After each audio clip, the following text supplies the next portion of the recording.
to share something with you. That might put me in a very negative light, yeah. Relationships are not my forte. See if someone grabbed up my wife or something, completely different ballgame. I'll walk away from here, and this has been like a therapy session.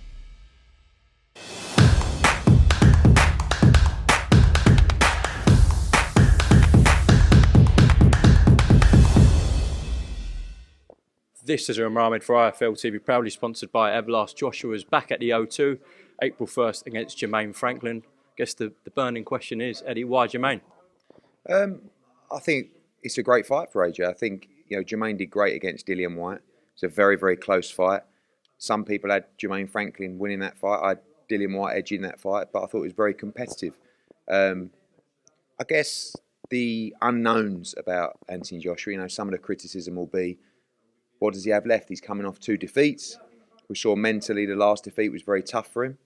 Jermaine Franklin's coming in full of beans. He already looks about 10 pounds lighter and a lot more confident.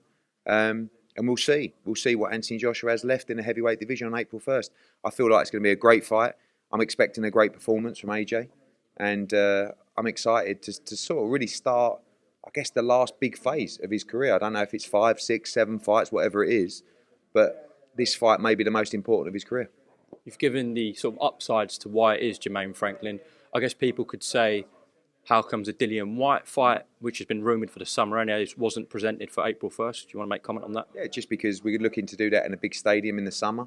I think that this model, first time around as well, at the O2 Arena, coming in the first fight for DAZN as well. I don't have any problem with a Dillian Whyte fight, but the training team looked at Jermaine Franklin. They liked that fight, and that's the guy we chose. Okay. Was the other options, in terms of Otto Wallin and maybe Zhilei Zhang, your guys in a fight with Joe Joyce now, was that not taken because they're southpaws? Yeah, pretty much. I mean, you can't really win. I mean, when Zhilei Zhang was mentioned, there was uproar as an Anthony Joshua opponent. I mean, this guy's really old. What a joke opponent. Now he's fighting Joe Joyce in the fight of the century, So it's like, which is a good fight, by the way. And I didn't mind him as an AJ opponent, but the criticism when his name was even mentioned was that it was a terrible fight. Those same people that feel that Joe Joyce is better than Anthony Joshua say that Joyce against Zhang is a tremendous fight. So AJ is always going to be on the back of strange criticism.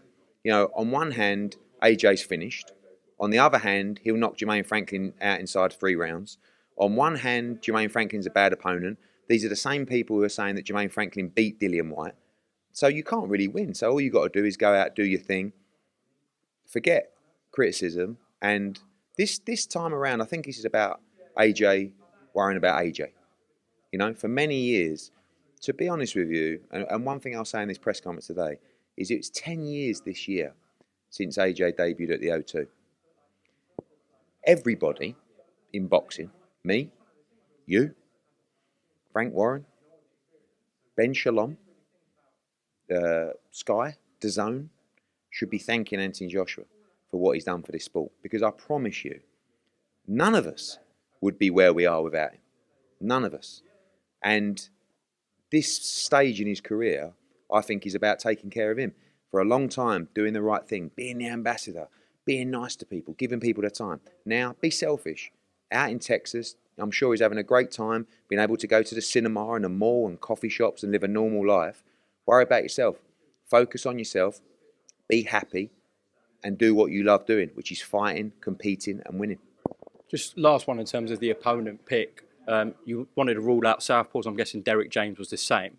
In terms of orthodox fighters, it was, Fury and Wilder are tied up at the moment. So perhaps could you have looked at a Filip Hrgović, a Joe Joyce? Was that not an option for Joshua? Not really. I mean, firstly, Joe Joyce obviously is with another promotional company, and they can say, yeah, we would have made the fight, but ultimately, AJ fancied the Joe Joyce fight. I mean, he'll probably tell you that today. He really feels comfortable about the Joe Joyce fight. I think Joe Joyce is a very good heavyweight. I think it's a great fight. Do you think if you made an offer to them, say we'll have Joe on DAZN with Joshua, no involvement with BT, do you think they would have taken it? Probably not in the fashion and the speed that it would have taken. Maybe. But the Filip Hrgović is in line to fight as IBF mandatory. He's been ordered to fight Andy Ruiz for the interim world title. But again, AJ was up for Hrgović as well.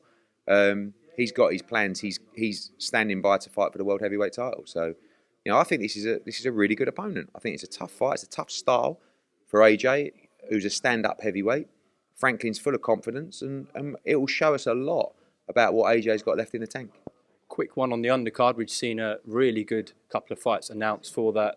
Craig Richards and Ricard Bolotnik's fantastic fight at light heavyweight, and also European title fight between Signani and Cash. So just quickly talk to me about that. Yeah, I mean, firstly, Richards Bolotnik's is a great fight. I was gutted that fight fell through on the Dillian White card. It's a tough fight for Craig Richards. Felix Cash is going to slot in for the European title before he fights Amo Williams because, quite frankly, he really wants to win the European title. A lot of middleweights of the past, or even domestic fighters, want to win that European title. He's a world-class fighter, but he'll step up to fight Amo Williams at the end of May, early June. Loads more to come. Fabio Wardley looks set to defend his British heavyweight title on the card. Looks like Chantel Cameron might defend her undisputed championships on the card. So a lot to come. Big undercard, big night, O2 Arena.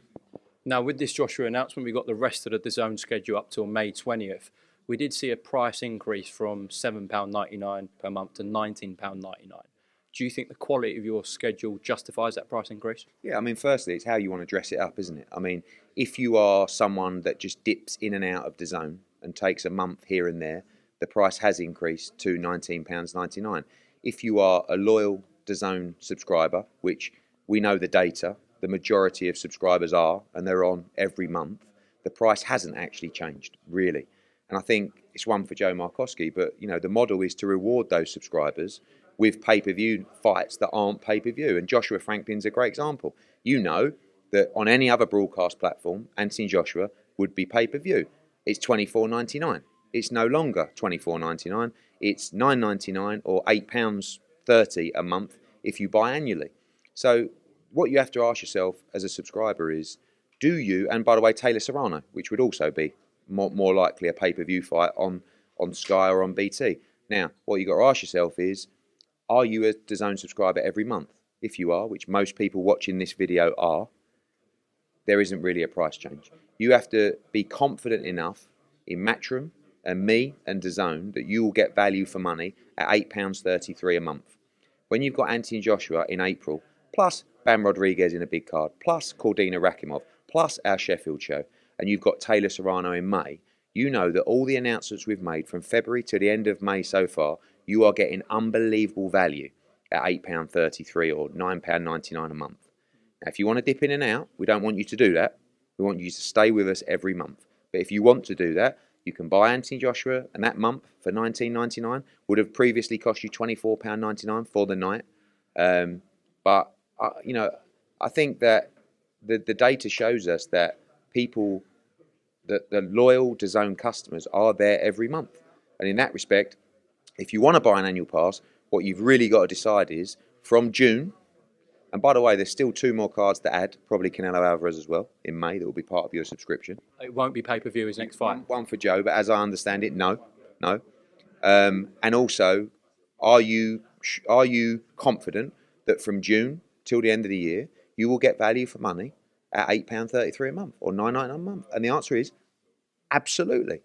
So there isn't a guarantee of that, is there? Well, there is really, because the customers that have been paying £7.99 a month and so forth show us in terms of the data that they are getting value for money and they are happy with the price that they pay because they remain on the platform. So when you look at the schedule that we've just implemented till the end of May, especially with those 2 big fights that would normally be pay-per-view, the answer is the value for money is unquestionable. So if you want to dip in, I mean, that's also not including all the Misfits cards, Umar, which I know you're a massive fan of as well. So the one in Ibiza, yeah. Yeah, exactly, you'll be there. But yeah, so that's how they've done it. And, you know, again, I'm not, contrary to what people think, I'm not DAZN. I don't own DAZN. But, you know, Joe can talk to you about it. But I understand the model, which is really rewarding loyal customers who stay on the platform month in, month out with pay-per-view fights that are no longer pay-per-view, like Joshua against Franklin, Taylor Serrano, Canelo against Ryder, and so forth. But when we get to, say, Joshua knocks out or Franklin just beats him, when we get to June or July and Joshua rematches Dillian White, will that be part of your subscription or will that be an extra pay-per-view fight? Subject to the fight. If he goes out, I don't know about the Dillian White fight. If he goes out and fights Tyson Fury, if he goes out and fights Deontay Wilder, again, one for Joe, but I would expect that to be pay-per-view. If he goes out and has a similar fight to Jermaine Franklin, perhaps part of the subscription as well. Again, when you're looking at Taylor Serrano, you're looking at Canelo Ryder, these are all fights that would be charged, a pay-per-view platform. I mean, I saw the show on Saturday, the Adam Azim fight is on pay-per-view in America. It's $9.99 on Fight TV. So it's, that's the model that's in place. I feel like to take Joshua and put him as part of your subscription is quite remarkable, to be honest with you. And that's really, I wasn't expecting that they'd be able to find a way to do it. But if you're, like I said, a loyal customer who loves the DAZN platform, it's unbelievable value for money.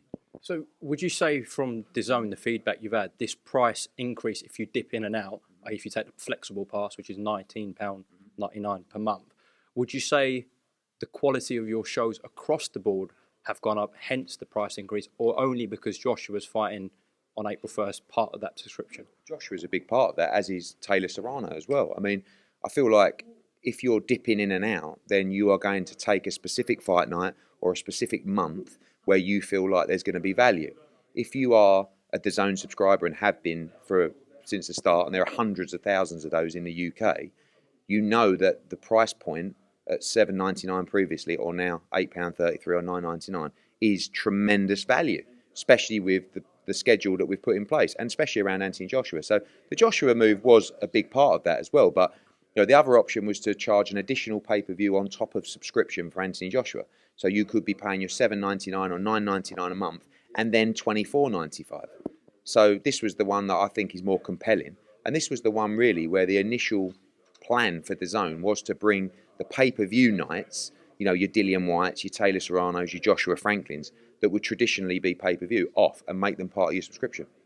With this price increase, Spencer Fearon did an interview on our channel. He said that you're taking the absolute piss with this. Thoughts?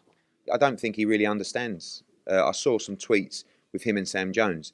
I feel like people need to explain it to some people a little bit better in terms of how it works. Spencer Fearon will be a DAZN subscriber and will have subscribed to DAZN every month, probably since its inception, right? So whatever that is, 15 months, something like that, 16 months. So actually it makes very little difference to Spencer Fearon, other than he won't have to pay £25 for Joshua against Franklin or for Taylor Serrano. So I think some people need just to be sat down and actually explained how this actually works. So when you say to Spencer Fearon, do you subscribe to DAZN every month? Yes. Have you subscribed for DAZN for the last 15, 16 months? Yes, I have. Good. Good news. Nothing's really changed for you at all. But you won't have to pay extra for Anthony Joshua like you normally do. I guess the advantage that Sky and BT have currently over you in the UK is, of course, they've got the Champions League rights, the Premier League rights, and they're a multi-sport channel. Would you say your boxing offering on DAZN is better than Sky and BT's? Unquestionably. I mean, it baffles me. I mean, again, I don't want to criticise cards, but I look at some cards that are taking place, and they're not even on the same. I mean, there's no point me going through individual cards and individual fight nights that are taking place. But ultimately, show me a schedule. If you take Sky, for example, away from pay-per-view, which is Eubank against Smith, and away from pay-per-view, which is Catter against Taylor, and show me the schedule. Versus Anthony Joshua against Jermaine Franklin, Taylor against Serrano, just add Serrano against Cruz, Canelo against Ryder, Callum Smith in a massive card in Liverpool, Joe Caldina against Rakimov. But that's what someone said it the other day to me. It's what's expected of you, Eddie. So you're always going to get more criticism. Put our schedule, UK and international schedule, on paper and compare it to everybody else's and see who's best. And ultimately, it's us by a country mile. And by the way, considering Taylor Serrano and AJ aren't on pay-per-view, take the other pay-per-view fights off and see how we get on. Just the last one. Will Joshua's fight on April 1st be available in pubs and bars on DAZN? One for Joe. I mean, that's, it's difficult to make that happen because those pubs and bars have sort of license deals and deals with outlets and platforms that might restrict that. But obviously, there's a lot going on in terms of how you're going to be able to view DAZN. They want to make sure that specifically Anthony Joshua fights can be viewed by as many people as possible. And there's a lot happening in terms of the way and the ease that you can consume the platform. Thank you for your time, Eric.